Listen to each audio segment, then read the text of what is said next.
Hey everyone, welcome back to That Gaming Goodness. Today, I have a pretty special game to talk about. It's been 26 years since this game released, and probably 15 years since I last played it. Today is a review of Castlevania Symphony of the Night, and I'm going to keep this pretty short. It's a pretty old game. Let's just run through this thing. There's a lot of nostalgia here as well, so I'm going to try to keep that separated from, my actual review here. Anyway, let's jump into it. Castlevania Symphony of the Night, 26 years from its release. Review, let's go. So 26 years ago, when this released, I was, showing my age, I was probably like 14 maybe, and I have a lot of memories for this game. I was over at a friend's place. It was very late. I was actually crashing there the night. And his older brother came in just pretty late, 8 p.m., 9 p.m., whatever it was. And he kicked us off the PlayStation 1, and he just started jumping in and playing this game, Castlevania Symphony of the Night. And I remember just being blown away by this thing. Like, the open castle nature of this was just mind-blowing to my young age at that stage. And I remember me and my friend just sitting there watching him as his older brother played it. And then eventually, when he tired and went to sleep, we had our own fair shot. We jumped in and we played it for probably like 3 or 4 hours, well into the very early hours of the night, or morning rather. Either way, great game, but how does it hold up 26 years since its initial release? And so I jumped in and I played this, and what do I have to say for it? Well, firstly, graphically, this game still holds up really well.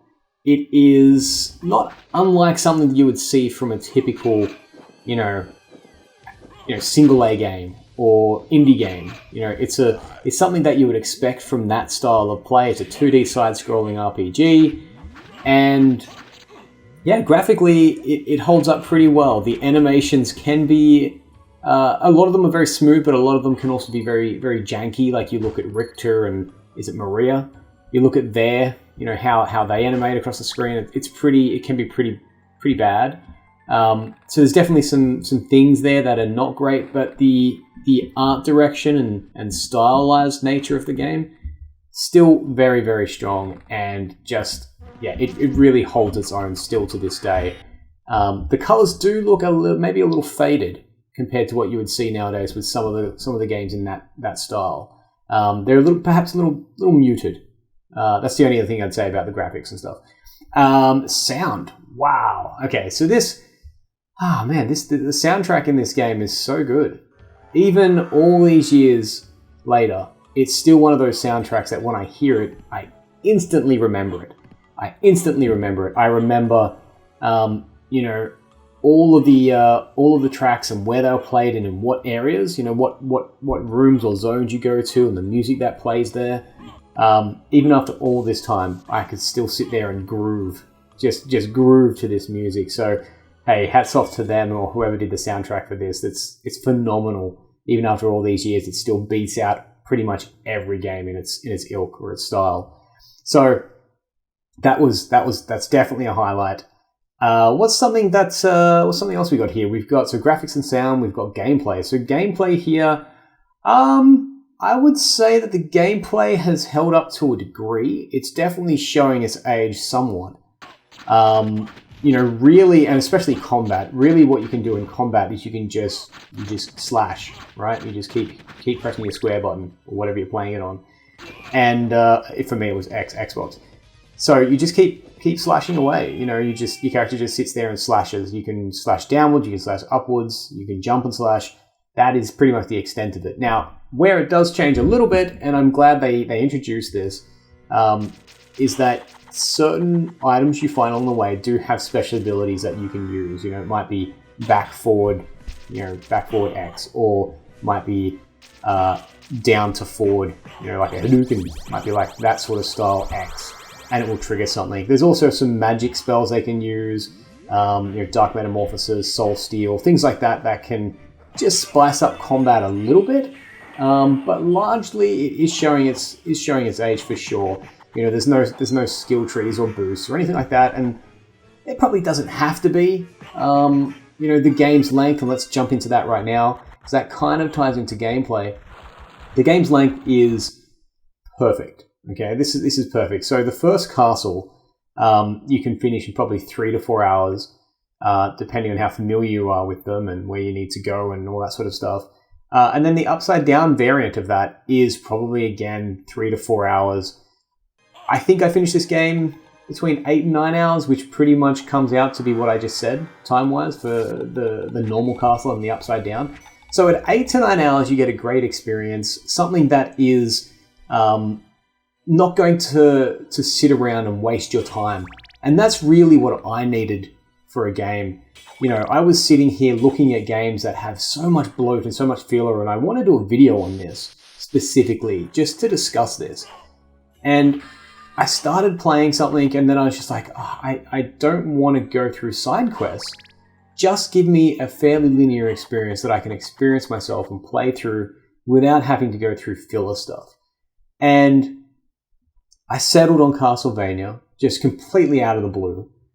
And I'm glad I did, because 8 to 9 hours experience, and I felt like at the end of it, I was very happy to see those credits roll. It didn't wear out its welcome at all. The ending was, you know, the ending is a Castlevania ending. It's not amazing.